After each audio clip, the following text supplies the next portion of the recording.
In a world of dark and crazy, we bring light, not lazy. Heather Summer on the call, smiles and love for all.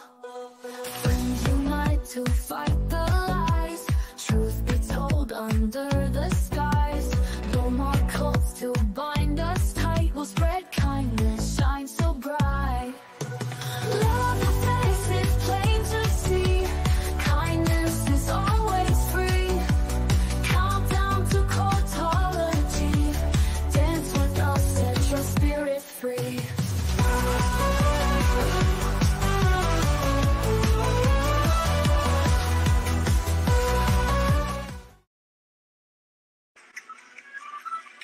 Hi, everybody. I timed you out, hella bored, for 10 seconds. I savaged you on accident. I apologize. I apologize. I did it right off the rip. I was trying to say hey to hella bored.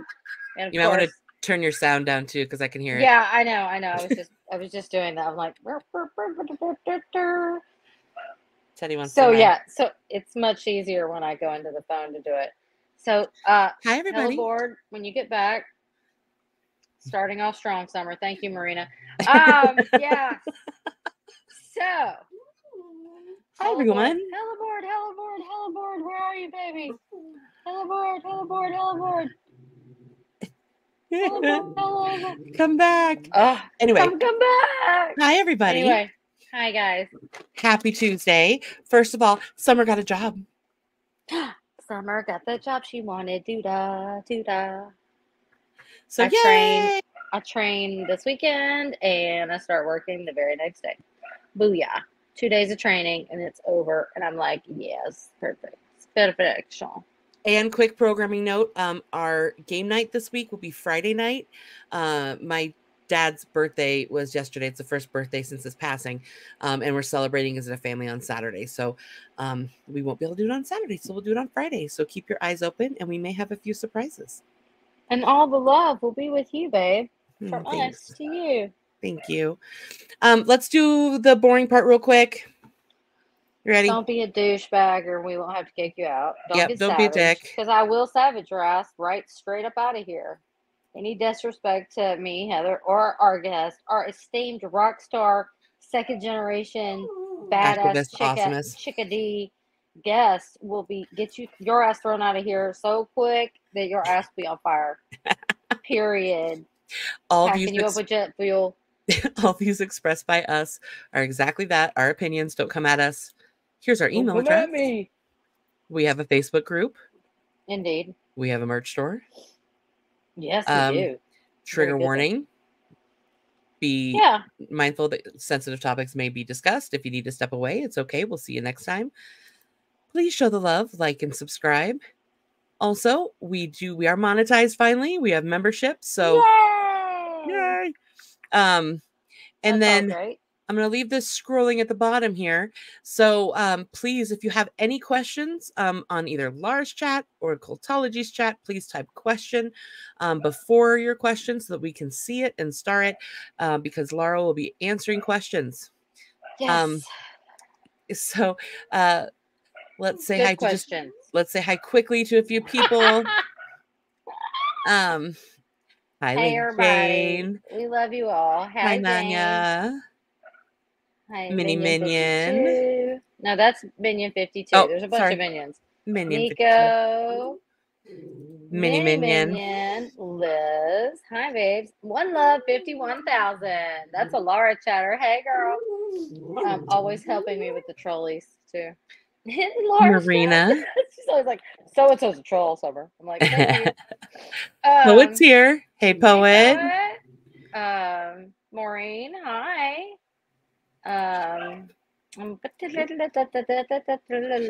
Marina. April. Haggis Basha.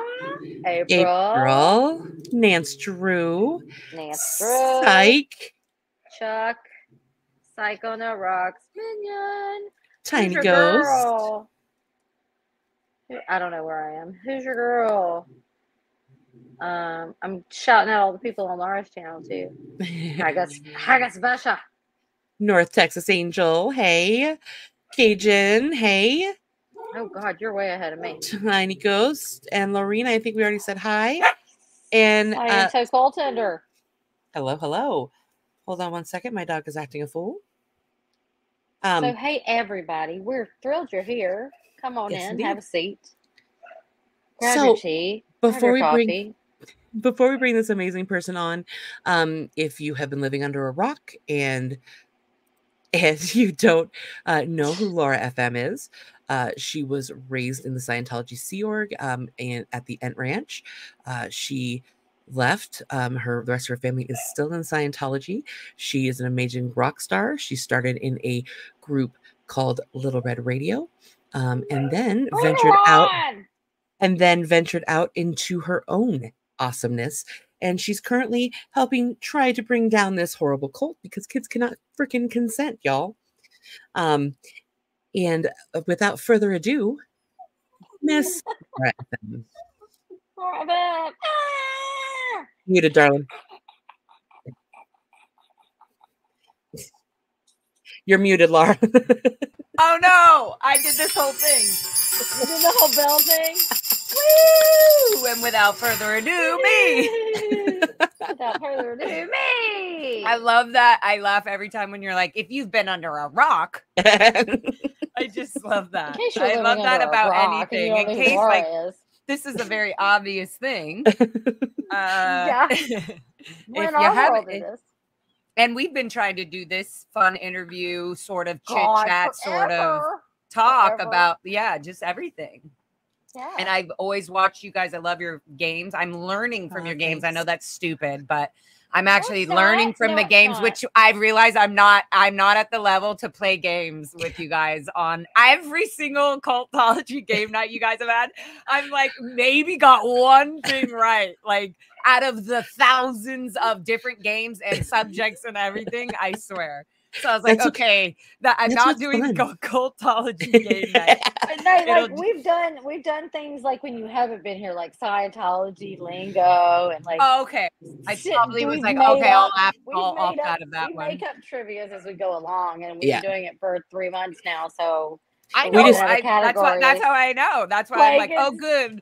But I think that probably like the Sea Org lingo, I did see that. And most of the time I'm at work or something, or I'm in the middle of something where I can't watch and I have to watch for some of the things. Some of your guys' things are like visuals or like, you know, like, so I can't anyway. So, never stupid, just don't know. Yeah, exactly. That's true, Liz. Not stupid, if you I just don't know.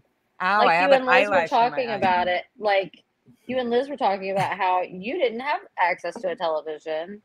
And it was like the other night when we were doing, I don't know what it was, 80 sitcoms, was it? OMG. And I thought I was going to be good at it. Am I stupid? I was like, I'm here. Like, no. 80s, 90s. Yeah. I mean, just because we grew up in that time doesn't mean we were all glued to the tube, you know? And I'm such an 80s, 90s, like, you know, supporter in all sorts of ways. I realized like, I really just need to own up and realize that I don't know 80s, 90s TV shows or like pretty much anything that was on a television at that time, which is insane. It was only music. So if I didn't visually see the Spice Girls, I would have to go steal the VHS that Lauren Hollander somehow got approved by an executive to have if she can only watch it on the weekends and if ethical people were the only ones allowed to watch it so they wouldn't get aberrated or whatever. We have a lot of fun talking about music, me and you. Exactly. Music is my love language. Like, it's totally my thing. And I would love it to be able to be like, so what was the reasoning for Alanis Morissette's, you know, blah, blah, blah. And this time, because I can know, I know every song and I even know little like sound quirks. And I'm like, do you all hear this in this song? Like, I'll bring up like a certain part in a song and I'm like, what is that sound right there? And it's like the weirdest sound. And people are like, I don't know. That's weird that people would do cool. And then you find out later it's some like, you know, I was in the kitchen swirling some whoosh whoosh around with things. And I said, hey, got the producer in here and told them, the producer was like, wait, I like that sound. That's what we need. Yeah. Phineas does some awesome behind the scenes. Phineas, you know, Billie Eilish's brother does some awesome behind the scenes where he's like, you know, this weird sound in Bad Guy that everyone loves? This is actually the beeping at the light on the corner that we just thought was really cool. So we recorded it and then like up-tempoed it and changed the tone. And I'm like, back in the day, they didn't have a big mixer. Things I wouldn't have thought. That's what I'm saying. Like, to me, I'm like, I don't care if Billie Eilish's, you know, producer did that. It's not as exciting as it was in the 80s and the 90s. Like, we have access. Look, we're making our own studios right here. We all have our own studio right here. Yeah. So like the 70s is my favorite because I'll listen. I play cards with my elderly roommate every night. We have a little toke. You play cards? Yeah, I play cards with my roommate every night. I need to send you the Laura FM card. Oh my God. Right now, I'm going to send Heather. I'm sending Heather and Summer. You both are getting your card packs. Yes, I need a pack. Absolutely. I love cards. Cards are so therapeutic in so many ways. I guess everything's therapeutic. And she won't listen to anything but 60s or 70s. So I'm like, put it on the 70s, put it on the 70s, put it on the 70s. Because I'm like I'm like the child of like Led Zeppelin and Pink Floyd and just all the hippie. And then so my brother. When I hear the 70s and that kind of stuff, first of all, it took me like, I don't even really specifically know when I realized there was the 60s, 70s, 80s, 90s. Because everything to me was a blur on music, because here I am digging trenches or harvesting vegetables or painting or scrubbing the sidewalks or whatever fucking jobs, right? If we were lucky, there was somebody with a radio or a parent that had an expensive, you know, that was rich or whatever they did before they joined the Sea Org. So they had some money. They were able to get, you know, they're able to somehow get Becky Hughes or Lindsay Hughes, these big radios. And so we're able to, there's just certain times we were allowed to listen to music and not. Yeah. And to hear that music, to hear even just a song playing. Yeah. I didn't fully know who the artist was until maybe 10 years ago, 15 years ago, when I was out of the Sea Org, but still, because when you leave the Sea Org, you're not going right to like, oh, you're not like that. Well, actually I was on the computer. I kind of make that a thing in the Learning Loving where I'm like, ooh, let's look up who Laura FM is. You know, that's what it would be in my mind. But in the real world, I was looking up like Lisa McPherson. I was looking up things I was not supposed to be. So I was so afraid to type anything. In fact, it made so much sense when I left. I realized, oh, duh, they knew I was out ethics, because I was like, why do they think I'm just off the rails? I'm like barely doing anything bad. I guess they were able to go and look on the computer and see, instead of looking for a job, they were seeing what I was looking up. And so I just didn't know that you could do that. Like, I didn't know I didn't know to cover that up in my tracks, you know? Anyway, long story longer, the radio thing, sorry, the musicing and the radio thing was a lead. Music has always been a lead for me to question things. Like, why did Alanis Morissette talk about this? Why were the Beatles? Why was this? Why did, you know, I was always like, and then I was like, who sang that song? You know, like, it's a cruel, cruel, cruel summer. I was like, oh, Cruel Summer. Look, oh my God, yes, this is the song. And so then I would know, right? So I would. Yeah, I love how Summer already knew who that was.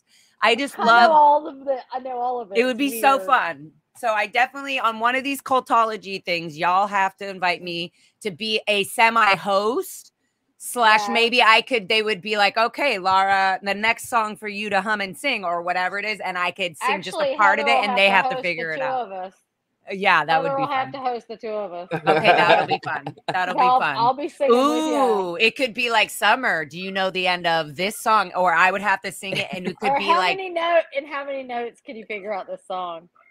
Like, I would lose. Again, here we go. So I could sing the notes because I can hear them perfectly, but I can't say that's an E flat or a G. I don't know that. Right. Yeah. I don't know much about the keys in music. I don't know much about all of you. Yeah, exactly. So I have a question for you, Laura. Yeah. When was the moment in your life when you realized that music was such a fundamental part of your being? Yes. Good question.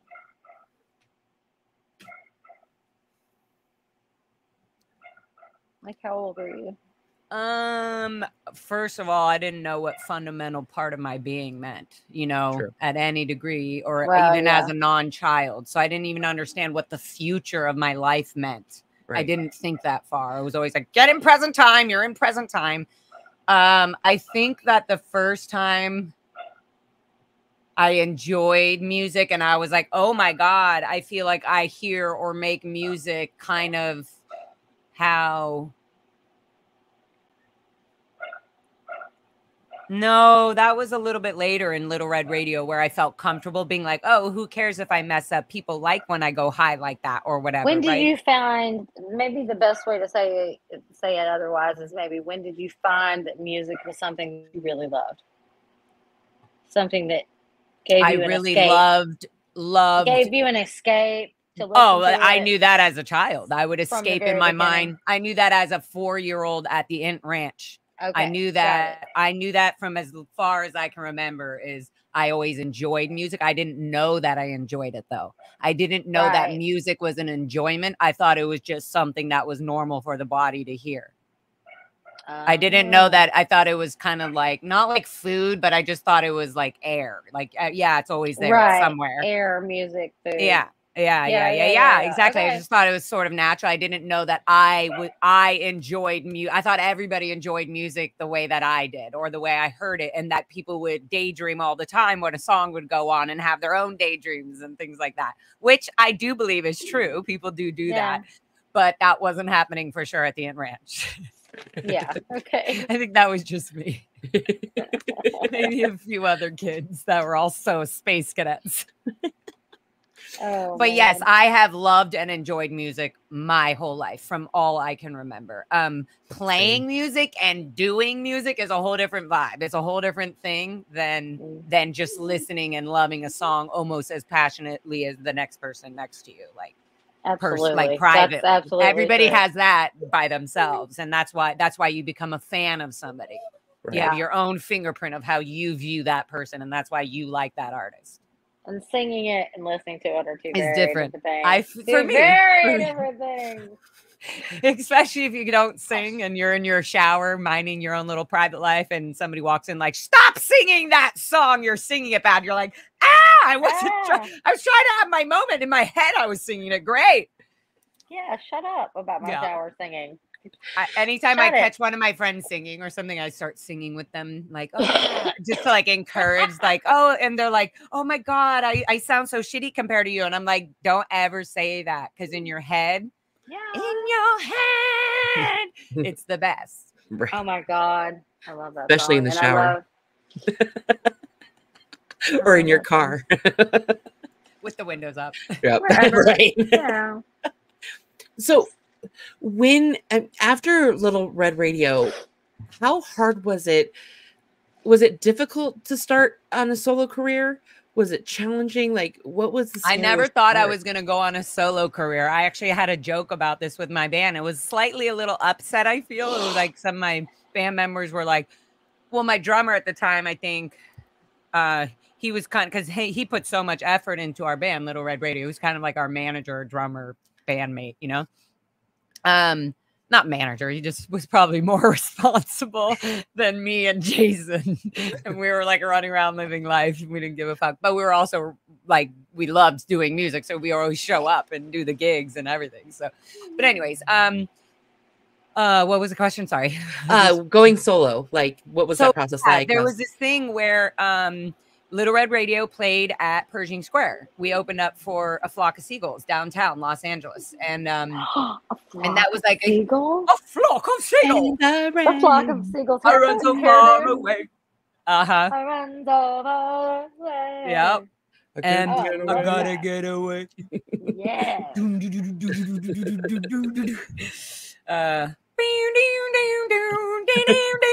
The guitar, everybody on the live shows at the Flock of Seagulls shows, Joe, I don't know if Joe's still playing guitar with them, but Joe Rodriguez, it was like the drummer would be like, boom, and then the bass player, Pongo, and Joe would be like, and the crowd would be like, yeah, there's riffs and sounds that just like were so magnetic at that time. Anyway, so yeah, they were playing the Pershing Square. downtown, and Little Red Radio. Thank you to Corinda and the bosses and everybody at the time. These were fans of Little Red Radio and they were supporting us. They got us the gig to open up. They were like, oh my God, we need like a party band to, open up for this cool, the 80s band. And then I guess I come across as very 80s and 90s, whether I'm in a solo, whether I'm solo or as, I mean, I was at the Int Ranch in the middle of nowhere. Come across to me as like a Blondie Joan Jett hybrid with a beautiful with a beautiful. I feel like Joan Jett and Blondie were more feminine than I am. I know that sounds crazy, but no. Even though I just did my nails. See, I feel like they had this more. I don't know. I feel like I have a more punk.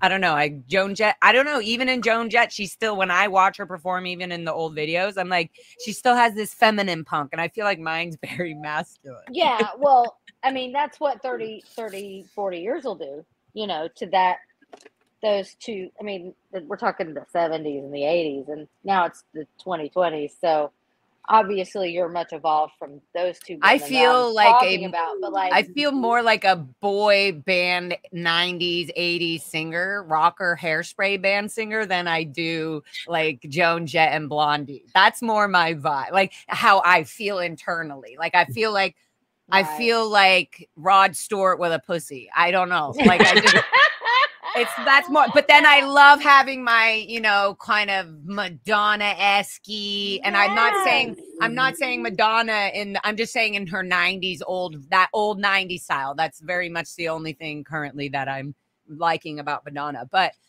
like that kind of vibe where I'm a mix of all these weird concoctions. Yeah. And remember that I wasn't allowed to like choose the channels and the music that I was allowed to listen to. It was older cadets or the adults that had the radios or I just heard what I heard. And so it would be 80s at the time or 90s music, like metal or pop or rock. So it was all kinds of music. It would be Tupac if the executives weren't around, etc.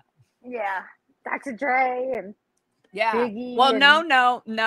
And the other thing is also with the titles. I didn't know the names or the titles. Maybe we knew Alanis Morissette, things like that. Right. But Alanis Morissette, which makes sense now, also sold out more records at the time as a female artist than the Beatles. Do you guys hear that? Yeah. Do the research. She's amazing. Oh my baby, I'm so sorry, Fox. Give me here. She's like, no, you take my boat. Come here, I wasn't trying to take your boat. Oh, hi, Foxy. Look, say hi to look. Hi, Foxy. Hi, Foxy. Okay, go ahead. She's like, I'm over here. She was just like enjoying my voice talking. She likes sitting next to me when I do my live stream. Yeah, it's almost like she's part of the conversation. There's mine. Okay, so I forgot where I was or where you guys were with us. Me and Summer can just be talking over each other. We love talk over each other about music all day. So Doctor Who Heather's politely like, and sliding into questions. Like, okay, next. Well, there's a couple questions from the audience. Yeah, there are. The first one is, it's from Haggis Basher. I saw you dancing in one of the Scientology movies. Do you still dance? I saw you dancing in one of the Scientology movies. Oh, you mean like one of the documentary or something? I'm assuming so, yeah. I love dancing. I fucking love dancing. Yeah. Again, it's got to be music that it can't be. I find every reason. If somebody says, oh, we have a 90s dance DJ night, 90s, 80s, 90s dancing night, or it's just DJing 80s, 90s, I'm like, I'm in. Yes. To me, that's it. If it's at a bar, dance floor, like they have, what is it over here? It's like a hole in the wall dance bar. I forget what it is because I need to know right now. And they just say, Tuesday nights, 80s nights, 90s nights dance, and it's just DJs. And I'm like, that's a reason to go to the bar, have alcohol, have your drink, whatever. I used to also your decade.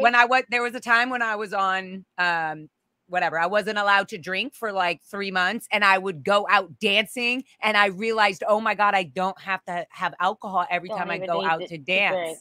That's how I knew I love dancing so much. I don't drink either, and I'll love dancing anytime. I loved it. Yeah. So yeah. Awesome. Yeah, I do dance. I love dancing.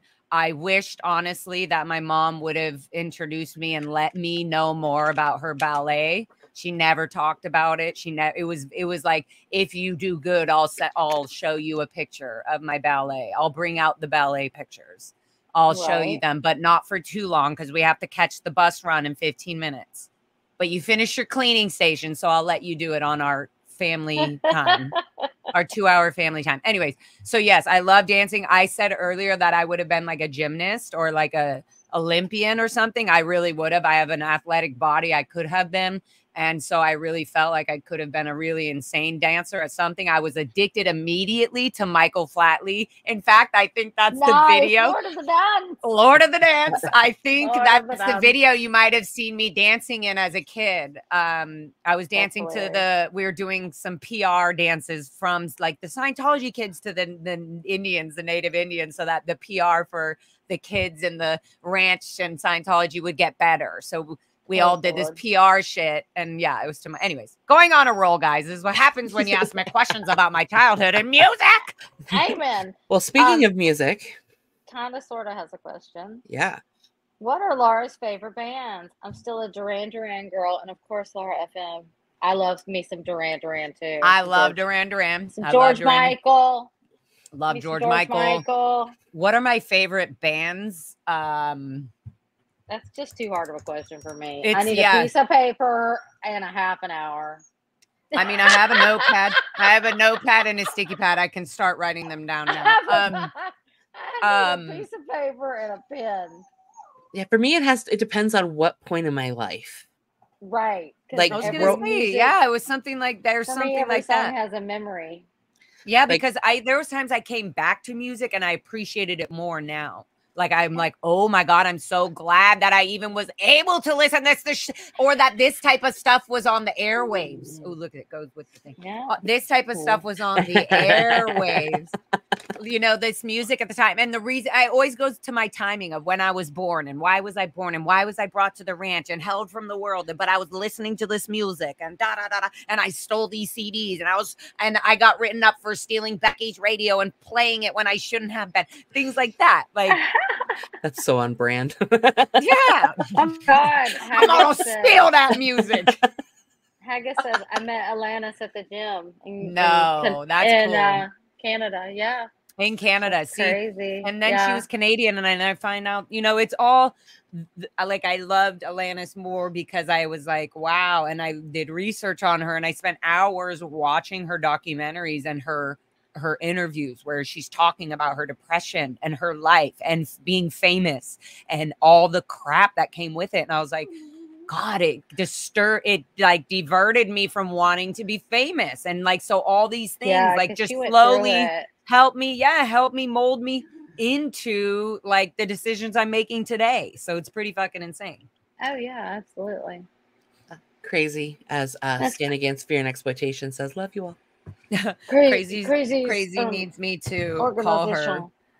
But I said, once I'm done with Cultology, I feel like the best thing to do is just do a live stream with Crazy Love so that she can just let it all out and then I can let it all out and we can all be on there together. So Crazy Love, you're next, sweetie pie. You're next in my long list of nexts. Oh my goodness. And everyone remember to write question before your question so we can see it easier. Yeah. Here's one from Mom Kelly too. Question, Laura, when did you know Scientology was a cult? I was watching something. What was I watching? I think I was watching, and it's pretty recent actually. I was watching some weird movie. It's super creepy. I'm sure you guys know what I'm talking about the moment I start talking about it. It was like very flowery, like lots of flowers in the fields, and the person like walks off the cliff and like dies, unalives themselves because they're going to the thing, and like an old lady or somebody has to do it every once in a while or something. There's some movie. It's very culty, and I was like, for some reason, I was able to separate, like, auditing. I was like, it's different, but auditing does this. Auditing makes people into like corpses and all this, turns them into this spell, and the smiles, and stop that end theta, knock off. That's LPR. I was thinking Midsummer something. That sounds Midsummer. I think it's Midsummer. Rebecca, but Rebecca's a remake. Midsummer. It came out like 4 years ago, maybe 5 or something. Okay. Did it? Am I right? Yeah. Midsummer. It sounds right. That. Yeah, that sounds very. I know that's a movie. And I was seeing with somebody who I had known from Scientology. It might have come out like 6 years ago or more. Because I was seeing it, and I had told them like, I'm starting to break away from that. And she was like, wow, that's so cool. She was like, I've always tried to, stay away with it. And she's not in it, but she definitely has deep connections and probably friendships that she's not going to let go of because she has a softer way, whatever. Doesn't matter. But the point is I went to go see with her, and I was like, I was telling her, this is the mindset of Scientology. I was like so blown away that a culty movie like this could be played all over. And I'm like, people, I don't know. I felt like it showed me like, this is a cult movie. I understood what a cult was. And then in a new unit of time, for some reason, that movie made me go, the intenseness of Scientology is the exact same as this shit. Right. Yeah. And I had seen The Master, I had seen all those films. Have you seen The Circle, the one with Tom Hanks and The Circle? The Circle, that sounds so familiar. I don't think I've seen that movie. It's got The Circle. Emma, it's either Emma Watson or it's either the Harry Potter Emma or it's Emma Roberts. It sounds familiar. Julia's The Circle. Stone. But I was thinking Planet Earth or something like that. To work at this place, and it's basically a big cult.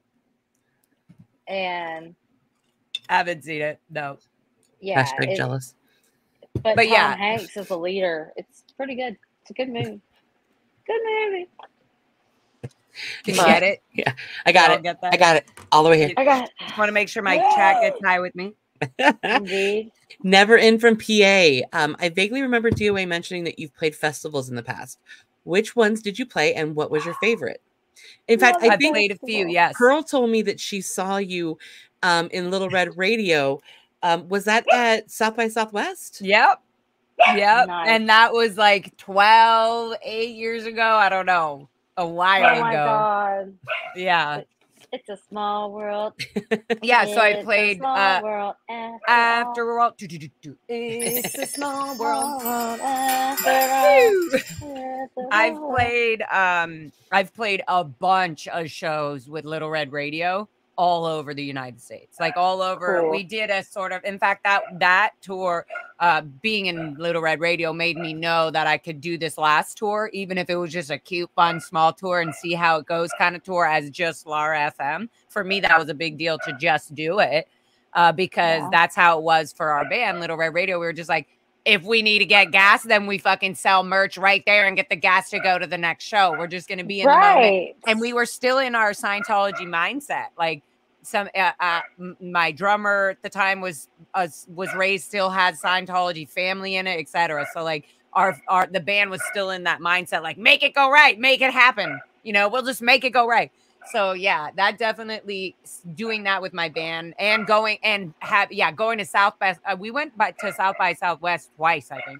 And one of the shows we went there with only like 1 or 2 like actual shows, and we ended up getting like 5 shows while we were there because we were just wild, crazy ass fuckers. And even there at South by, we opened up for Hugo. It's this I got 99 problems, but a bitch ain't one. They do this like jazzy version, like whatever. And Jay-Z had signed them. What? Yeah, no, Jay-Z had signed this band. I think he still has. And so that was the first time I had physically seen Jay-Z. I didn't know I didn't understand that he was like big or famous at the time. Right. I didn't understand or whatever. I knew he was famous. I just didn't understand the industry. I was so busy having fun in this wild, you know, South by Southwest, you know, adventure in my Little Red Radio band that I didn't even think people cared about us. But Pearl is all, yes, I saw Laura and Jay-Z at the same place. It was like this crazy tent, and I couldn't believe it. And I was just like, cool. And and that was nothing. I saw him playing, Hugo just playing how he played. I knew the song, didn't know Jay-Z, right? So no faces, nothing, but knew the song. So I was like, you see me like singing in the front, and I'm like, okay, we're going up.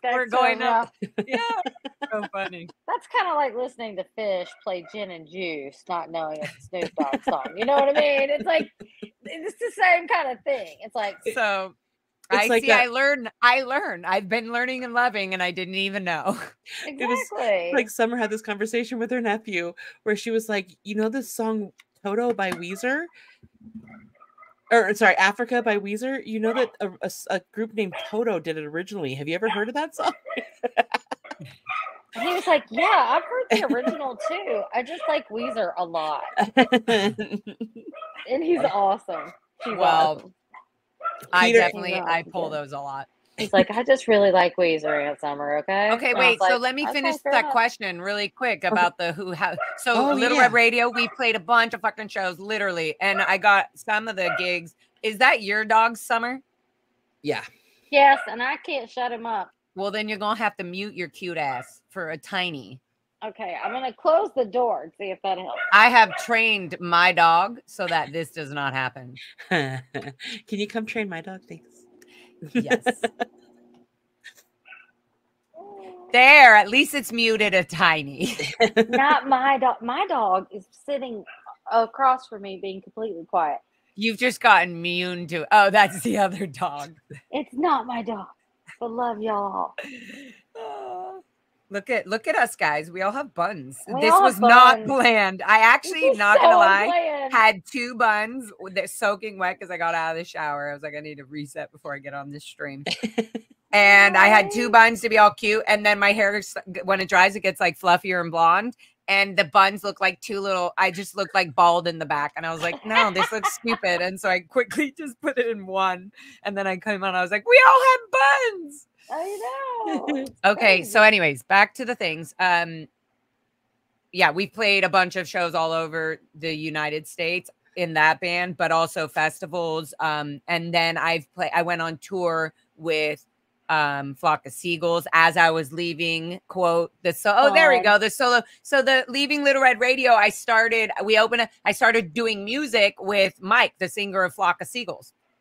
And so the band, when I was showing, we were going out and doing shows just in LA again, back in our local areas, you know, after tour.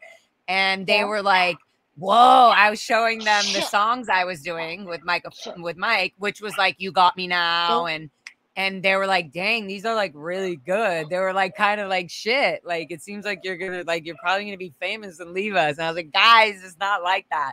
You know, they were always, and then, and Eli had also been doing music and drums. And I was like, no, it's not like that at all. We kept doing that. We kept doing shows. And then I went to New York and did a whole New York album with the guy's friend at the time that I was dating or partly dating, whatever.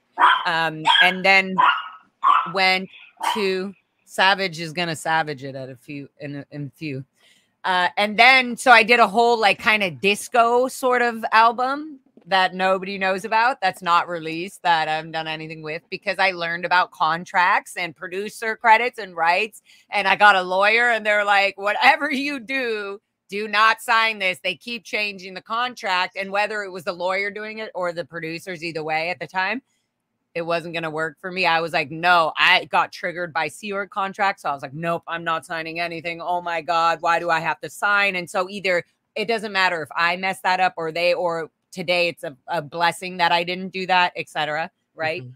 Mm-hmm. But I still have all the songs, and so maybe I'll go produce them with somebody. And anyways, so then with those, I was in New York doing a few shows. I did then doing my own music the whole time. I was always still working. So like I went and did a bunch of shows with Mike in England and in LA, all the way up. Like we did shows across the United States again. So it was like I kept being on tours with so many different styles of music. Next was my stuff, just doing shows here in LA and local sort of outside shows with Lara FM music that some people have heard online, and some of it I never released. Some of it I was doing like the disco music that I did in New York, but was just doing it live shows, I had never released the music. So some people had seen me doing like, oh yeah, I don't know, you were singing, and it's amazing when I have a fan that was like, yeah, no, I've been watching her since Little Red Radio days or whatever, right? And they'll be like, yeah, I saw her at the One-Eyed Gypsy and she was singing her like disco, and I'm like, wow, that was because that was only like a year span of time where I was doing those. Anyway, so yeah, I was doing a bunch of shows. Then I went on tour with Madam Gandhi, Kiran Gandhi. She's still one of my sweet best friends. I was helping her book, manage, do everything. Like just being that right person that's like, do this, go book this, bring these, we need these. I'm like doing the merch, selling the merch, and I'm her best friend. So we're like, right. It's just like it was just so much experience, but also my whole Sea Org experience being in Scientology was able to sort of be useful for her, kind of where she was already in the industry. She's signed to a label. She had these sort of, already, and I'm learning like, okay, so this is the only reason I started just learning things like going to festivals. So yeah, we played, I can't even remember half the festivals. Some of them were in festivals. Some of them, I have all the shirts. Roskilde Festival in freaking Copenhagen. We went out. Yeah. I have done it all now. We had one-off shows. It's not just with her. I've done it. We were opening up for Black Eyed Peas and like Cold War Kids on New Year. They're in Little Red Radio. We were doing one-off shows like openers where we would meet these people. What's his name? Seth from Crazy Town. You're my butterfly, sugar, baby, come baby. My lady, come my lady. And to me, I was like, I listened to that song all the time, and I was told I wasn't allowed to listen to it. And so like to be able to be on tour with him or be opening and friendly, it just felt as a young, leaving the Sea Org and coming into the world where I was like, oh shit, I really just have to like figure out my own life. And if I want it to be artsy and fun, then I need to start meeting people that I like and work with. And so when I met people that I liked and would work with and have fun and crack jokes and kind of be that buddy sister, like where it was like I wasn't being looked at as a sexual object. It was just fun and like to hang with me, and they just got me. They got it. And so I would have my individual relationships with some of these people, and those people would lead me to other people. And it was just interesting. Like I did when we opened up for just like how it happened with opening up for Flock of Seagulls. When I opened up for Black Eyed Peas, the Little Red Radio band at the Conga Room at LA Live, it was like an after party for their show. So they were performing, and we were the opening like party band to keep everybody at the Conga Room having fun. And so we nailed it like as a freaking anyways. And then I met Apple through doing the shows. I met Apple through Black Eyed Peas. And then I did 2 songs with him in his personal studio in freaking LA. So like, there's so many people that I've done so many things like this with. Nice. And then I feel like I think my favorite was going on tour with Kiran, Madam Gandhi, because of the experience of knowing her as a friend, knowing that she had the credentials. Yeah, we love that word. When I was like, excuse me, yeah, and where's your credentials? We would always be joking to each other. They'd be like, Madam Gandhi, your credentials? Do you need your credentials? And she would laugh so hard. But anyways, and just playing with like the industry and kind of just saying, hey, we'll play your game, but we don't have to be so strict with like needing to sign your rules, needing to sign contracts. That's how it felt for me. Absolutely. That I could have it. I could see that she has certain things that she has to be like set to, that she has to show up for, that whatever, right? And I was wondering if there was a way that I could do that. So the Lara FM tour for me was a big deal because even if it was just a test run to me in my head, it was doing it and seeing it how it went and how it felt and that I could do it without being attached to the world of contracts and labels. And that to me was already a cool success. If you can make it to Texas, I can get you from Louisiana all the way to Virginia. I'm going to Texas. Oh, nope. I mean, and I can get the whole. Oh, we're going to Texas and it's going to be soon. So speaking of South by Southwest, that's one thing that that's what we're shooting for, is going to South by Southwest, Laura FM. And we're going to hopefully get Surge and Colorado. We're going to get Surge and Selfless out there. I would love to get Tim, the violinist. Everybody loves him. Yes. I would love to get Eric LeVay if he can come and guitar. That would be amazing. Yeah. So we're going to see. So we're literally working on all of that stuff right now. I hear you now have a saxophone player in the rank. I mean, it would be my honor, but it's definitely his choice. And I am not forcing him to do anything, because that's the worst. If anybody feels forced or whatever, I feel like, no, this is awkward. It has to just be fun and chill. So whatever he wants, whatever he decides, he will decide. I'm sure that will be his choice. Laura, you have a $5 super chat. You do indeed. Oh, DT. She's just leaving us a little note on the windshield again. Yeah. Like she did on the tour. That was Do you care about baseball, Laura? Yeah. What do you mean? I like going to the baseball games. So do you and Liz have a friendly versus the Dodgers in the World Series of baseball? I mean, I'm gonna go for LA Dodgers. That's just of course. Right. So do you and Liz have a little side bet? That's we need it, Liz. She's a Yankees fan. Liz can jump in on here anytime, and I know Liz can jump up in here anytime she wants to. She has that. She has the information to get back here. So she has the powers. She has the OT powers. She has the OT powers up in here. There's that's a good question, Peter. They probably should have a good $10 bet on that. My name is LA. Laura Anderson. My initials are LA. I was born in LA. I gotta go with the Dodgers. There's no way. Even if the Dodgers sucked, I would still go with the Dodgers. Yeah. I'm LA native. Sorry. Peter had a question earlier. My sweet Yankee babies. Did he? Yep. What else did Peter have? Laura, what was your first vehicle, make, model, year, color, and some story you want to share about it? The first, okay, wait. The first car that was officially mine, that was in my name, was a Dodge Ram green minivan. And I was thinking, cool, I could live in here if I need to and nobody will know, which I did. And I was like, it's just like nobody, like I don't know. I just felt like it looks like a family van. So it's spacious and nobody's going to interrupt me. And it was from a guy that I was like flirting and secretly hooking up with and playing music with. So again, music I did with him that I haven't released. I have so much music in places that people have, and they're just like, someday I'll be huge and famous more than Elvis ever was. But like 50 years from now. Like when I'm about to die, probably. I'm kidding. I'm just kidding. I'm just saying. And also, I feel like there's a lot of learning and growth and the whole like doing things without a plan because people like it or not, like just doing it because you enjoy it and it looks so beautiful. I think things like that last longer. I think those last and give people, more amazing ideas for art. So I try to do things that like people are afraid to do or shy, like, I'm like, well, use that growly voice, be sexy and still be a woman and hot. Like, what the hell? It makes some songs. It emphasizes. It totally makes it. Why can't we emphasize ourselves? Who's shutting us down? It's sorry, but it's always men going, ew, that's ugly. Or it's like Britney Spears singing low and then them turning her up so that she sounds like a baby doll when she doesn't really. Oh, baby, baby. I mean, I love it. I love it. Britney has a nice voice by herself. It's just lower. There's nothing wrong with that.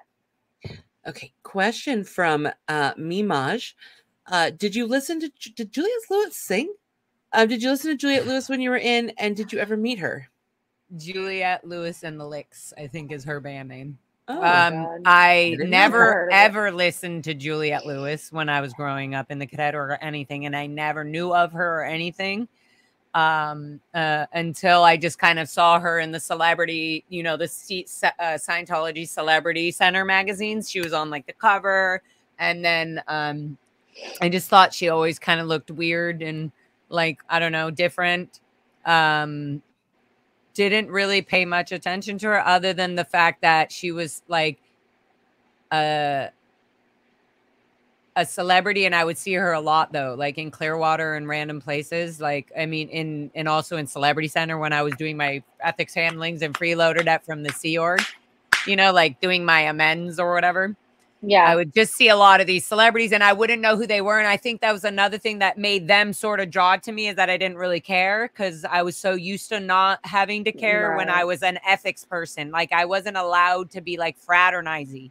So I kind of knew a lot of the Scientology celebrities just in little moments and chunks. And they definitely remember me because I have my own little personality, whether the world likes that or not, in or out of the Sea Org. So it just, I don't know. With Juliette Lewis later, when I left and I was trying to look for jobs, and then I started being in my band Little Red Radio, is when I actually started hearing more about her. And because people would say, oh, she kind of reminds me of Juliette Lewis when I was in Little Red Radio, but also I also knew of her as more of a Scientologist though, right? In my mind.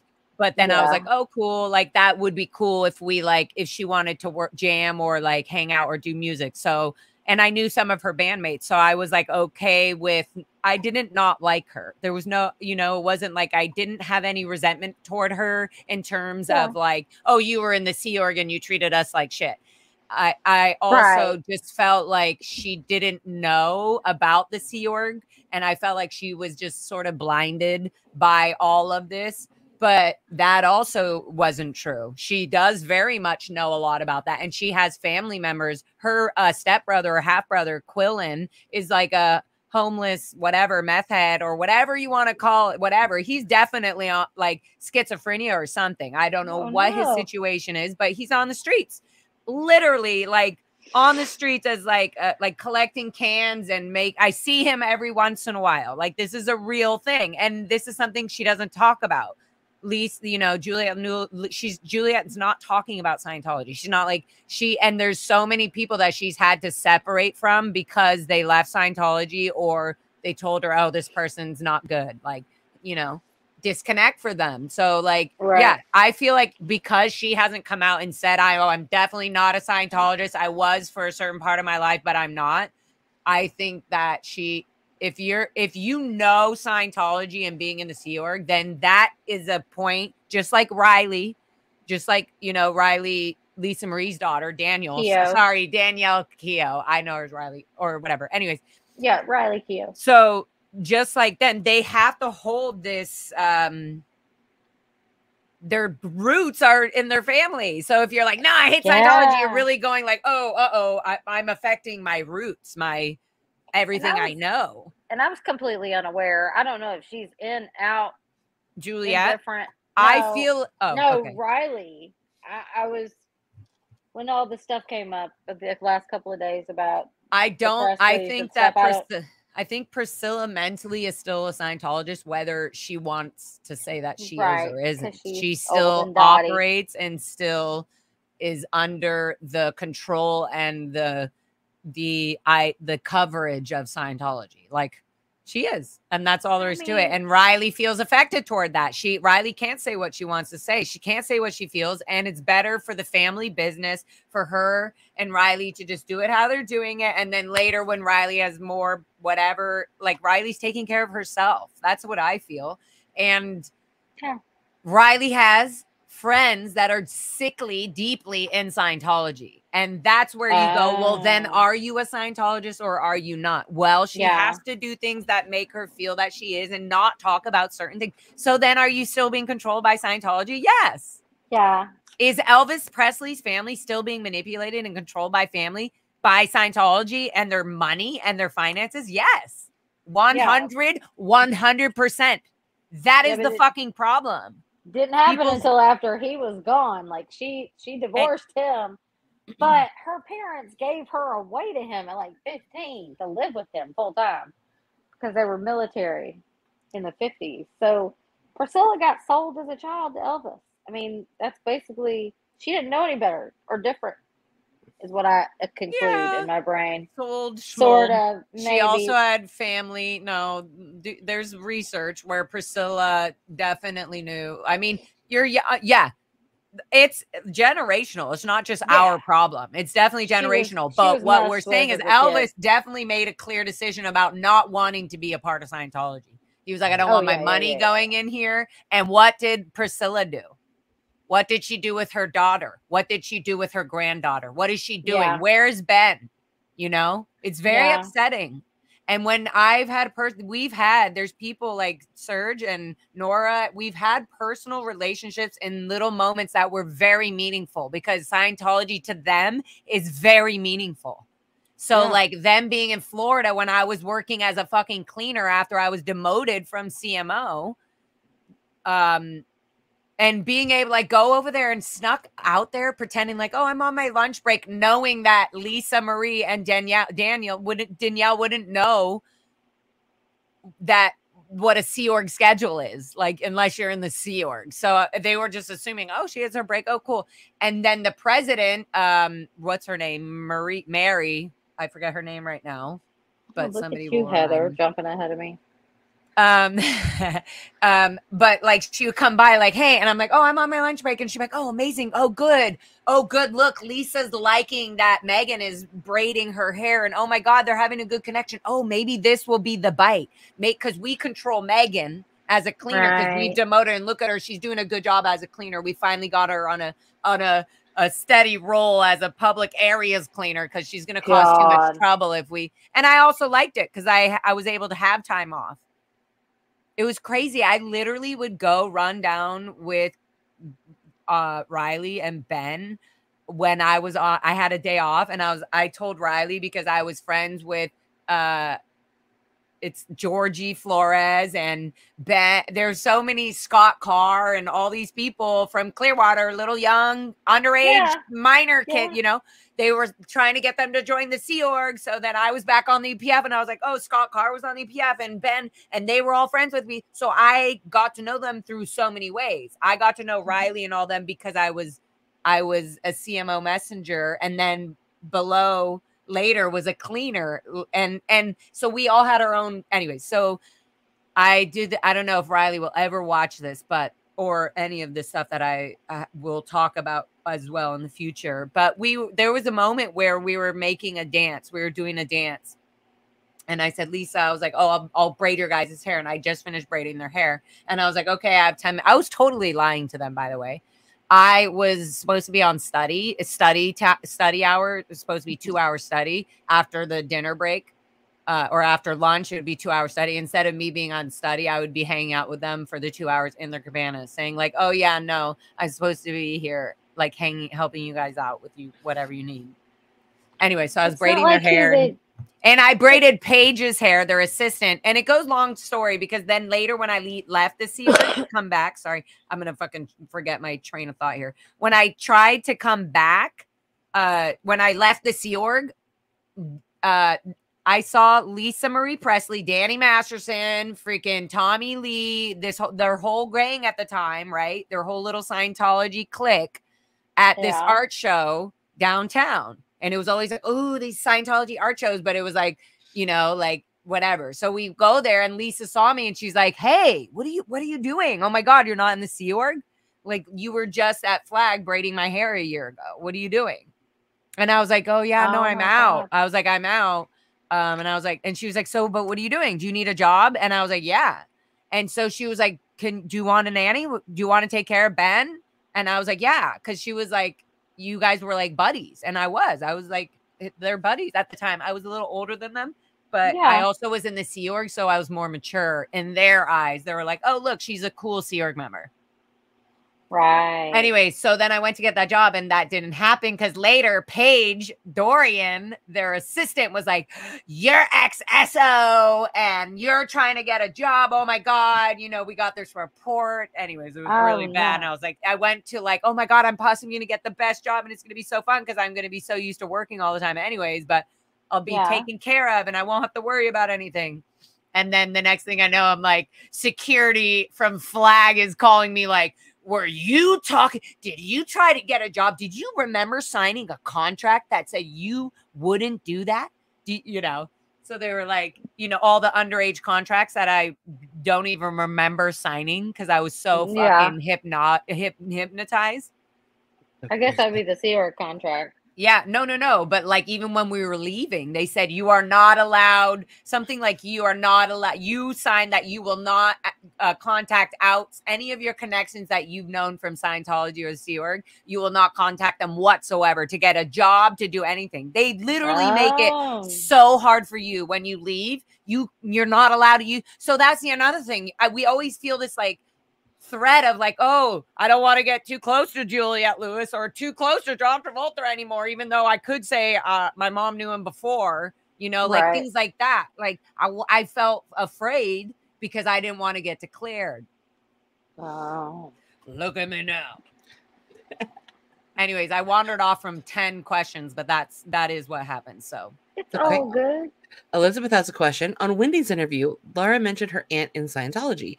How did her family get involved in Scientology? Parents brought in siblings, or aunt and uncles brought in, or mom and dad? Let's leave that up there so I don't lose train of thought, because then I can answer it visually really quick. Okay. Yes, my aunt, Pat, Patricia, Pat Filippi is her full name. Patricia Filippi. I call her Auntie Pat. She works at last I know that she works at the Canadian organization in Toronto. She's the Flag staff member IC. The field staff member. That means she's in charge of all these outside Scientology auditors that are in Canada and Toronto, all over Canada. She is the commanding officer of the field staff members. So she's making sure all these field staff members are auditing people and bringing in money that are auditing people out in the field, like not directly in the organization. But like, for example, I heard that Emily Armstrong was getting auditing from a field staff member. So she doesn't have to come into the organization. She feels more comfortable. That means you're a fucking hardcore Scientologist. Fucking she's on the road and she has an auditor with her on the road. Yeah. So what the fuck? You are literally getting programmed while you're on the road, being this plant that you were put in the position to manipulate this band to make them feel like you were the one for this band. I really like Linkin See how Park. I just fucking really upset me. Yeah, and the fucked up thing is Emily could be shining such an amazing light on all of this if she were to just confront it, open up her eyes, and really disconnect from the fucking people that have been holding her down, like her own mother who works in OSA, who transcribes the fucking L. Ron or David material to make it sound better. The Freedom magazine, like the editor. Oh, yeah. Oh my God. Okay, so Laura mentioned her aunt. Yes, she's in Canada. How did her family get involved with Scientology? My mom brought my sister. My mom brought her sister, my aunt, as an example. She just saw at the last 10 years, my aunt has gotten the most involved in Scientology. And the last 10 years I've been leaving and getting not involved. Right. So it went from like my favorite sweet aunt to, oh God, she's getting sucked in. And then she's being pulled. Like she came to the Los Angeles org, spent her whole, she spent money on retirement, donating her retirement money, donating to the IAS and everything while being down here, and only got to OT3 or whatever. So she went back to Canada and is now the commanding officer, field staff member, working full-time there, and then also has a part-time job, apparently, so that she can continue making money while to pay the bills. So she spent her retirement to find out about Xenu, is what you're telling me. 100%. And then not only that, she's getting an example from my own mother because she's like, oh my God, look, her, you know, that's her example. Sister. She's in, you know, she's in the executive of the Sea Org. And then the parents brought on your mom's side. Yeah, involved. So it said, how did her family get involved with Scientology? My mom and dad met in the Toronto Scientology organization. Right. That was in your interview. That's how our whole. Yeah. And then parents brought in siblings. Yes. My mom brought in my aunt. My dad brought in his brother who passed away. He was in the Sea Org. He passed away like 5 years ago. He was the senior which is like the senior executive ethics officer over all of ethics. So he was the senior international. His name was Paul Anderson. He's no longer with us. He died from colon cancer. That's my dad's brother. And then my mom and dad are in the Sea Org. My mom is still at the Gold Base editing, doing the event PR editing to make Scientology look like a magical place when David Miscavige does his speeches at the events. My sister's still in. She left the Sea Org apparently with her husband who she met in the Sea Org. And she's out somewhere. I don't know where. Somewhere, but she's definitely still a hardcore Scientologist trying to pay her freeloader bill. Oh gosh. So, and that was in Toronto where your parents met, right? Yep. And then they trafficked me here. Yeah. My mom had me in 1986, when she was 6 months pregnant, she left Canada by herself with me and her, obviously. And then went to the Sea Org building that was bought by donators of Scientology, bought this building that the Sea Org member were the staff that were the staff for the Celebrity Center at the time, which was on La Brea. They were the Sea Org members for the Celebrity Centers, for the Celebrity Center on La Brea at the time. And that was the birthing. And it's now called the Mama Shelter Hotel, which is a very fun, amazing, bougie, kind of hipstery, cool hotel where you can like play games on the bottom floor, go to a restaurant, or have a drink at the bar right there. And it's really cool and it's fun. And they have a whole rooftop. So yeah, I'm going to be having some record album releases and things there. That'll be fun. Oh my God. That'll be super fun. Haggis Basher's asking if your family knew Phil and Willie Jones. I don't know. I feel like they definitely did. I knew Emily Jones very well. I was their daughter, Emily Jones. Yeah. She was in RTC. She was Dave Miscavige's steward at the time, personal steward, or assistant steward, whatever. Basically, your little slave. Do whatever I tell you. Fold the iron, the thing, get me Hershey's, whatever the fuck I want right now, go get it. And I was her little bitch, kind of her, because I was in the lower organization in CMO. And so, and she thought I was so cute. Yeah. And she thought I was always, she's like, oh my God, you are so beautiful. She always told me, her and Valerie, and they would always be like, she's so beautiful and sweet. And she's so cute. And like, look at her. She's so badass. Because I'd always be like, boom, boom, boom. Here you go. You need a stapler. Yes, sir. Here you go. Anyway, so I knew Emily very well and she was gorgeous. And I knew that I knew that her and Spencer, who was a security guard at Flag, I knew that they had been married. And so like, I got to know her in little sweet ways, but obviously very well meant. I knew her, like she knew me, we knew her. And I would say, hi, Mr. Jones. Hi, Mr. Jones. And she would be like, hey girl, how are you? Like, she was sweet with me. That's awesome. Okay. But she was fucking I caught her constantly in tears. Like in the kitchen, in the private kitchen room where I'd prep the food or whatever, get it ready for them. She would come in to grab it to bring to COB, David Miscavige or whatever. And I could see she would, like, her eyes were like red. She was just crying and I always feel so bad. But that happened a lot in this year. A lot of people would be like getting their TRs in, stop crying, get your TRs in. And it was just so bad because you'd feel like so bad because they worked so hard to like make sure everything was perfect. And then it wasn't perfect. And then they would get in so much trouble. They get yelled at. Yeah. Yeah. And you just feel bad because you didn't know what to do.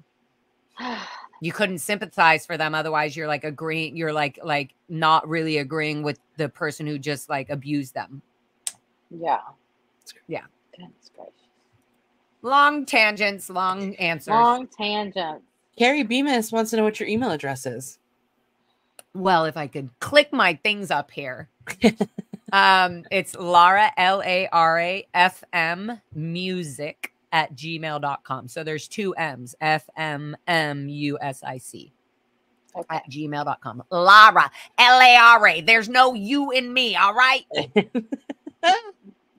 I love it when Scott goes, you know, when I'm talking to Laura, I mean Lara. Lara, Lara, Lara, Lara, Lara. It's so funny. I've gotten over it. I've gotten over it, and it's well, like of course, but I mean, I just think it's hilarious how his chat gives him absolute hell for it. And they're like, "It's Laura, not Laura," and he's like, "I'll say it however I want to." Haggis Basher has added Little Red Radio to her YouTube playlist. To her YouTube. I was just listening to it the other day with Ashley, and that was I was like, whoa, I haven't heard of this. And I'm like, this shit is good. We put some weird Jason Spallino and Jason Bradley, both Jasons in the band. So I'd call him like Bradley instead of just Jason. Because I'd say Bradley or Spallino. Because every time I'm like, Jason, they both, what? I'm like, no. But yeah, Bradley and Spallino were the ones at the beginning making the music and all the weird beats. And then we would take a fucking shuttle, like a bus down from, me and Jason were roommates, lived in Hollywood, or I was couch surfing on his couch, or vice versa. So we would take his like crappy little old Volvo and like hopefully get down to North Hollywood without breaking down like every single time. Or we'd catch the bus and come down, or Bradley would come pick us up and bring us down and bring us, like, it was crazy. But we made all this music, and like I hear it now and I turn it loud and it sounds so fucking good. And I feel like, yeah, I just love it. There was a point where I was like, I was annoyed of the band, because not of the band. I was like, when I went to go do my solo music, I was like, oh, good. I'm so glad I'm able to start like writing things that I'm like more sensitive, like more like I should be writing about, like for myself, for my solo self, you know. And the Little Red Radio Band was more like party, wild, and like fun band, which is why we got the gigs and the random shit we did, because it was just the moment in time that it was perfect. But I started listening. I showed my friend Ashley. We were here, you know, you guys know Ashley. And I was here blasting it on my nice system, and I was like, I was hearing sounds, and I'm like, oh my god, that's right, like I don't know. So yes, Haggis Basher, if you turn that shit up loud, let me know. There's What Is Love For? What Is Love For is one of my favorite. Hot Way is so cool, and I don't know. You guys let me know. You let me know when you hear that stuff when it's in a minor key. You're gonna hear. I totally tend to go. Oh, me too. I tend to perk up a little bit. But we're choir nerds, so I'm telling you guys, we're choir nerds. I know you two, and when you turn this up and just listen to it, you're gonna be like, this is fucking weird. What the fuck? Is this going to blow up someday? And I just feel like Jason is always like, no, because we make awesome music together, and he makes his own amazing music together. That's like so different and completely like more mature, but wild and weird like he is, but it's more mature than it was in Little Red Radio. But I'm like, no, his immature music shit then is so amazing to me now. Like I'm listening to it now and I'm like, this is fucking better today than it was when we were doing it. Well, that's what I got to say. And tell me if that's the truth. Well, I love when things are kind of in a minor-esque key and then they open into a major key. Like in my head, it's probably why I love it so much. Because you're like, somebody is, that part. And then it goes into the chorus and it just like goes into the major key and just opens up. Like it just, every time it just gives me chills down the back of my neck. I love it. Yeah, yeah, that's interesting. I kind of do that. I kind of like bring it in a little low and then like yeah, then you go up, you modulate. Yeah, like the somebody is searching for the, and then it's like you are missing. It's like, but it can be better, guys. Yeah. Okay, now my dog's fighting to get back in. Okay, well, let him in. They've well behaved. They can bark now for a little bit. I just felt like I was trying to turn off an alarm. It was like, I'm like, no. Amy M wants to know, did you like New York, and what parts of New York did you visit? Good question, Amy M. I loved New York. When to visit it, I felt like I was an underground rock star that nobody knew, but everybody looked at me like I was a rock star. Yeah. No, there was a whole vibe. Like I just felt so like, and I was in New York, you know, and I was couch surfing there. I was there. I was sleeping on the producer's couch in the apartment while I was making in literally his 1-bedroom apartment. Like, so I was sleeping on his couch that was in his bedroom, and then his producing room was right there. And New York in apartments, I didn't realize were so small. They're shoe boxes. Yeah, they're hotel rooms with kitchens, and that's it. Yeah, literally, and literally like a little like nook for the kitchenette. Like it's like you have like you get stove. space for like a bed, a sofa. It was just interesting. Bathroom, I learned New York. Closet. Yep, I learned New York. I had gone to New York a few times before then, but like I learned New York by going there for the 2 weeks, the 3 weeks straight that I was there hanging out with these 2 producers and just doing these just railing out these songs, 11 songs. I feel like I should show you. Maybe you know what? I'll do a whole, I'll do an episode showing that all the 11 songs. The origins of Laura FM. Yeah, and I'll just have them play and we can talk about them. But anyways, I love New York. So we were in Williamsburg, by the way. And okay. And it's very artsy. To me, it felt very cool and artsy. I went to this my favorite spot. I kept going back to. I was like, okay, well, you guys are producing. I'll be back. I'm gonna walk to I forget what it was called, but it was like the trailer or something where it was just like a trailer. Hold on. Wait. Thank you. Bless you. Gesundheit. And bless you again. Grazie. So then I would go to this little trailer and I would have this really amazing, just like kale salad. Like it was just, and I never was like kind of bougie really then, but I would go there and get this like shaved Parmesan on this kale salad with this da-da-da and these things. And I was like, why is this so good? I want like 10 of these. So I just felt like I knew nobody, but I would go to Williamsburg and walk to that trailer and there would be other cool people that looked interesting. And I'd be like, okay, I'm in the right spot. I loved being in and because I was with these producers, I ended up going to the theater. What's it called? Williamsburg Theater or something. Mm-hmm. There's a theater out there. They have a bunch of shows and everything. And so I was like, it was awesome. Even though it didn't work out, that the songs, and I don't know if that would ever even be a thing for them or us to work on that, or if I just work totally separate by myself, doing those songs by myself. But like, even if I still, that whole experience and that whole trip and making the music we did and then being like, damn, like Laura can like sing the bass line. Like that's crazy. So like, I didn't know the keys in music, right? But I would go up and be like, well, the bass line here, I'll go up and I would sing it in the microphone. Mm-hmm. And as he was playing it, he'd be like, okay, go do it. And then he would take that track and just hear what I was doing. And he'd be like, oh, okay, I can play this. Do-dun, do-dun, do-dun, do-dun, do-dun, do-dun, do-dun. Dun, dun, dun, dun, dun, dun. So anyways, where was I going with that?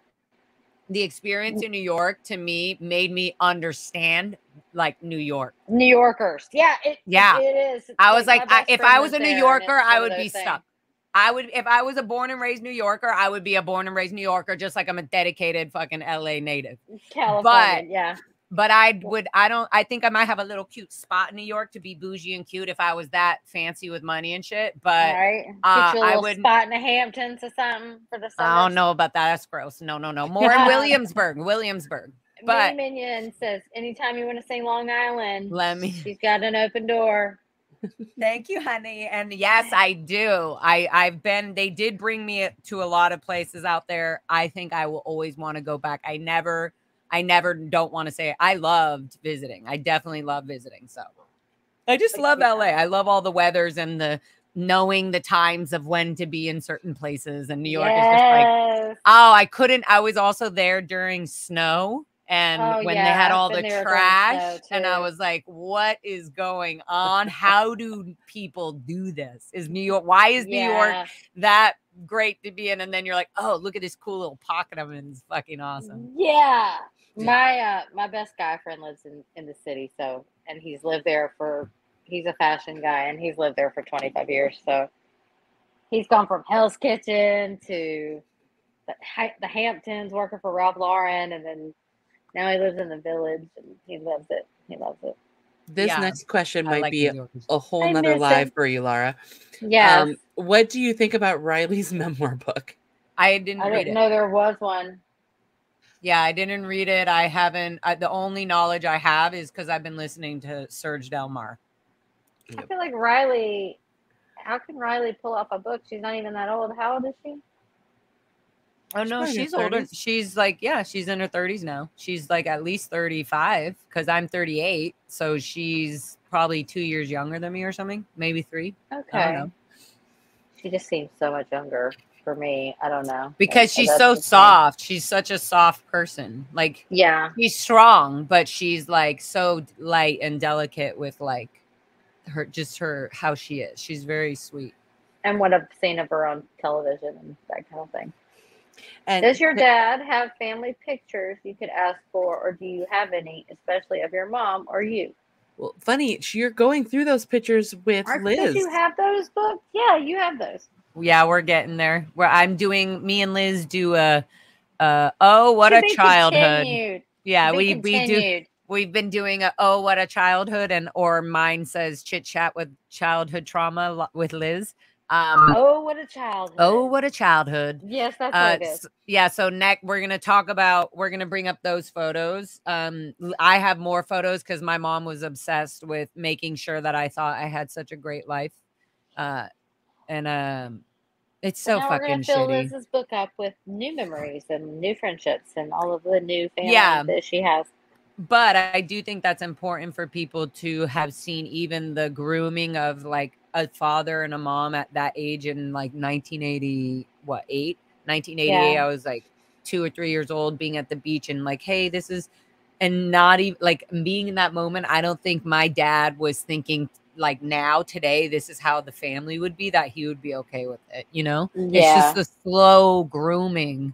Like there were times of connections and love and peacefulness, but there's the slow grooming that all of a sudden you're like, how is it that my dad is saying he can't talk to me anymore because this policy letter says it? Yeah, that's crap. You're not like, parents aren't supposed to do that. They're supposed to like, no, they're not. Like nothing is gonna get in the way. No fucking paper, nothing. Like I don't care. No. Cool. If my kid's going to jail, then I guess I go to jail with my kid. Right. Nissa asks, how does Scientology pull off getting people to give up their retirement savings and take out second mortgages on their house? I'm going to try to answer this very quickly and clear. Because you've done this. You've had mortgages and retirements, lifetimes and lifetimes. You've had families. You've had connections. You've been everything. This lifetime is the lifetime for you to do your auditing and spend your money on this, so that the future of your family. You're going to get to do it all over again next time. But also, and because it's just a game. Life is just a game, and your family and the savings, this is all aberrated. This is just made up, and, mortgages and the law and all this. What we need is Scientology in the world. So you're just another brick in the wall type of situation. Like, not a fucking joke, Summer Savage. That song is like, the org members listen to that shit all day long, and they still don't get it. They don't know. They're allowed to listen to Pink Floyd. Absolutely. And they're like, and they're thinking you, Summer, are just another brick in the wall. They're thinking you don't be that brick in the wall. Look at us. We're free. Don't just be another brick in the wall. So it's amazing how when you change somebody's mind about their thought process about something, they're easily going to cover up shit. And they're easily going to go, okay, fine. I'm in the Scientology game. I don't need to spend my money on retirement anymore because look, my kid's doing the PIRF already and he's 9 years old. Yeah. It's just, Let's invest in Grant Cardone's investments. Oh, let's do some 10X. Yeah. Let's teach our 12-year-old. We laugh, but it's fucking serious. Yeah, it's 100% serious. Literally serious, but it's disgusting. Yeah. It's fucking disgusting, and it's totally serious, and it's disgusting. And it is a total scam. And Grant Cardone here. I just wanted to say, it's the same shit. It's a brick in the wall. Selfless is here. He said something else earlier, and I didn't get to it.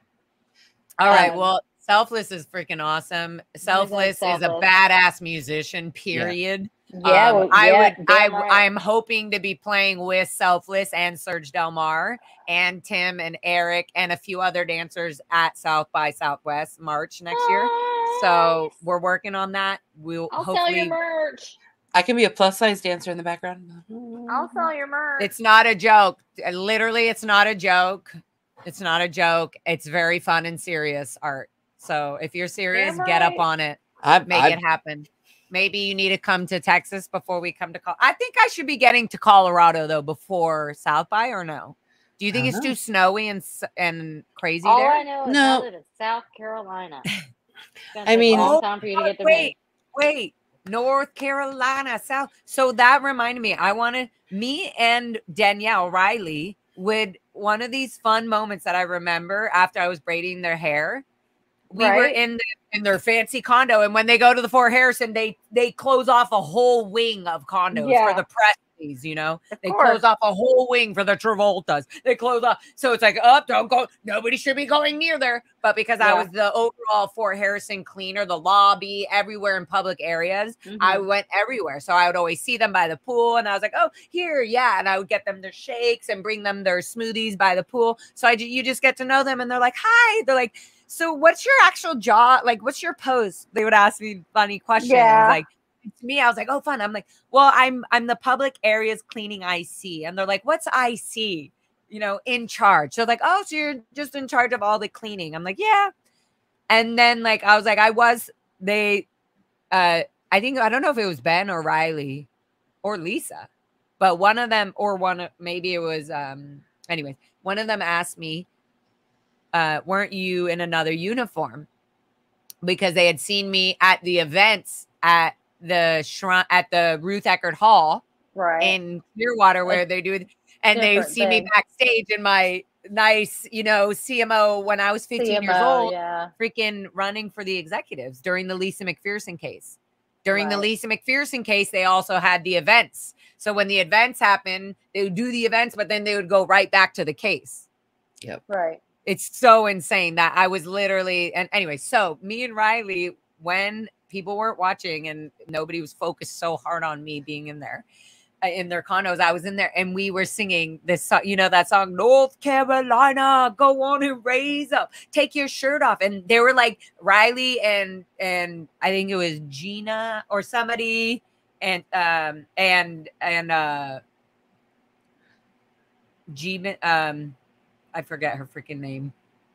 Anyway, we were all doing the dance, and I felt we were all doing this dance. So, like, okay, let's make up a dance to that song. North Carolina, go on and raise up, take your shirt off. And they did this thing, twist it around your head, spin it like a helicopter.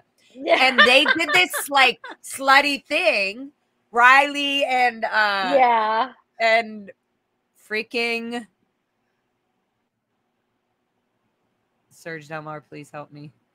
Riley anyways. Okay, but their friends would literally be and they did this like slutty thing, and I was like, guys, I can't do that. Like they because they took off, they had bikinis on because they were by the pool, and so they would be like, they took off the shirt, take it out, spin it around your head, spin it like a helicopter, and I was like, that is that is flirty, out 2D. I was like, I cannot do that. I was like, you guys are, I gotta go because I probably will get in trouble now. Nice. And I remember that. And I remember practicing for the dance so much that I never got that song out of my head. So every time I hear that song, I think of that moment. There's a couple comments for you. Yeah. Wendy City, Dayton Watch. Howdy, ladies. Hi. I so hope we can expose these tragic grooming stories to a wider audience, demonstrating the abuses of Scientology. Yep. Agreed, Wendy. I agree, Wendy. I think all these videos we do will will be used to expose to a larger audience at different times of our lives. I agree. Oh, absolutely. Like the documentary I did that didn't come out as it should have, and didn't talk about but it came out however it did and the way it did, whether somebody was manipulated or not. And even that had a section in it just with that phone call with my dad, that even that had such an impact for people to be understanding the like intense mind grooming. Yeah. So yeah, I agree. I love that. And all these videos, I think, will be used later to a bigger audience. Kelly YouTube fan says, Laura, you were the first protester to acknowledge me in your chat. Thank you. Aww, Kelly. And then I think we should finish it up with this question that I've been holding on to for a bit from Tiff. Okay. You are so loving and accepting of all people. Were you that way when you were in the Sea Org, and how did that go over? See, like these are questions. These are questions that, like, as a child in the Sea Org, or even as a human in the Sea Org, you don't. They teach you to think differently, right? So you don't think, "Am I loving and accepting?" To answer. Yeah, you're even lying to yourself. You're saying like, "Oh, of course I'm loving and accepting of all people." Scientology, you know, we can cure anything. So, but yeah, I understand the way you're asking it and I love it, but that's my answer for that part of the question. But this part of, were you that way when you were in the Sea Org? I still was very loving and helpful, and I would feel bad if somebody got in trouble. I would try to not make it too bad. Even when I was in the CMO Messengers org, I was tough, but I was still fun. Everybody knew me as like the fun messenger. I would still fraternize with my friend Susie Flood and Anthony Bolstad and in the recruitment center and things like that. Like, so even though I was a bossy bitch, I was always just on the mission I was doing. I was never like attacking anybody. And then like for the programs I needed to get the flag, you know, the program, the estate, like physical programs for the organization to get done, like, you know, repainting the Fort Harrison side, or, you know, reestablishing the Sandcastle Galley or whatever it is, I would have to write programs up for them. And I was just very focused on getting those targets done on the program so that my stats were up. I was never really the bullying kind. And I was always like, I think that can be handled better, even if it was an executive. I'd be like, don't talk to her like that. You need to handle that better. She's, you know, like I would definitely pull that. So you were kinder. You just didn't know. Didn't know it. You just weren't aware of it. I wasn't allowed to be nice. I was supposed to have ethics presence, you know? And I did have it. And I think I had more people respect me actually more because I had a nicer connection with them. Mm-hmm. And because I got targets done and things like that, my work was never questioned. It was always my other out ethics side things that I was like, oh, but what about that? Again, on brand. On brand. I actually have a quick question for you before we wrap things up, and I don't know if Summer has anything for you, but one of the things since I've known you, you know, through a computer screen, that I've always loved about you as a human is, even when you're being like yelled at or have negativity coming your way, you're always so positive and always have a way to frame it in a positive way. Like I could call you and say, you know, this situation's going on. I'm really frustrated. I don't know what to do. And you'd be like, oh, well, you know, and you just have such a positive outlook on life. Where does that come from? Like how... Is that just natural? Is that just because of your upbringing that you just choose positivity now? Or is it just part of you? Is it pure sativa? I mean, what is it? I think that when good people want to do good things and they're coming to me saying in some form, saying like, I'm trying to do this thing and like, I don't know what's happening, but then this, and I'm making me feel like shit.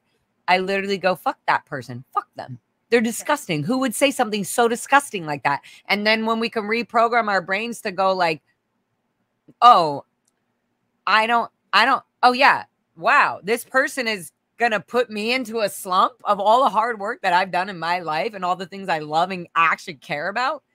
Like, that's more disgusting for a person like that to make me feel this way. And for a person, when I know I'm trying to be a good person and do good things, to make me feel shitty, that person needs to get the fuck away from me.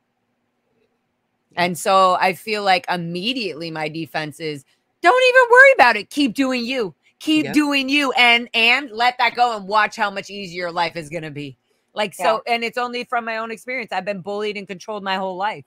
So now I'm like, I can totally see when I'm being controlled or bullied. And I'm like, fuck no, I feel shitty. I feel bad. And I don't like feeling bad. So I'm like, if I can give that to other people, I can't do it for myself all the time, but I can most of the time see it in other people's situations or what they're going through. So I can give them good advice in that. So I do it for you, but I can't always do it for myself. Well, Amen. We can help you with that. Yeah. Summer, do you have anything you wanted to ask Laura before we wrap up? I always have stuff to ask Laura, but it'll just divulge into a late night chat about bands and music, and then Selfless will have to come on so we can just chit chat until the late night. If you're not subscribed to Laura FM, what are you doing? What are you doing with your life? Come on now. Subscribe to Laura right there. Under a rock. And if you're on Laura's page and you've never seen us before and want to sub to us, we are at Cultology Twins. Come on over, baby. Here, let me see if I have. Come on over, baby. It's spelled exactly like Cultology Twins in our email right here. So yeah, we'd love to have you come party. Again, we do game nights every weekend just because it's fun just to have fun. Like sometimes don't have to be serious all the dang time. Yeah, it's just fun to have fun. We're allowed to have fun together as well. We don't have to always talk about serious things, but it's important to talk about those things when they happen and as they happen, and we're going to continue to do that. Thank you, Pearl Stabby. I love you, Pearl. We all love Pearl. Tiff. Yes, we do. Love you, Tiff. Thank you. Well, Laura, thank you so. All right. Thank you. Thank you so much for being here. We adore you. We do. And we're just so glad that you came on, and we appreciate everything you do. Thank you guys for having me. I knew it'd be fun, and I knew I can blab and talk and cut you off and wouldn't get yelled at for it. No, not here. Not today. Not gonna happen. My bad habits are okay on your cultology. Heather has to pull me back and go, squirrel. We have a new member of Cultology crew. I love this. I met Alicia G on tour at in Tacoma, I believe, or Seattle. No, Tacoma. I think at she came 3 times to different shows and protesting. Anyways, you, Angel, Alicia, you are amazing. Of course, you became a member. She's so amazing. Supportive and Thank so you, loving, Alicia. and she's part of the Banana Party crew. Banana Party, Banana Party crew. Banana Yeah. Welcome in. We'll be doing our first members only stuff here shortly. I'm pushing buttons that I shouldn't be pushing. That's Summer's job. Well, guys, thank you so much for joining us. We'll see you at game night on Friday night. Love you all. Again, thanks, Laura. Have a great night, everybody. As always. Bye. Love you. Love you guys. Oh, we're taking it down. We're tearing those walls. Save Bob Ferris now before another falls. Before another falls. Before another falls.